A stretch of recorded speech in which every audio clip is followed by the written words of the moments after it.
guys, nag-aaral na naman sila Mi. Tignan nyo. Ayan siya. Mga batang kalye kami, boy. Tapos ka na bumili? Hindi pa, kukain pa. Boy.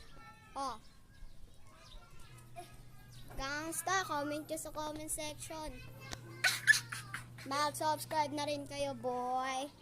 Guys, uwi na kami. Ayan, punta muna kami dyan sa bahay na, eto bahay namin. Bilisan na natin. Tara natin.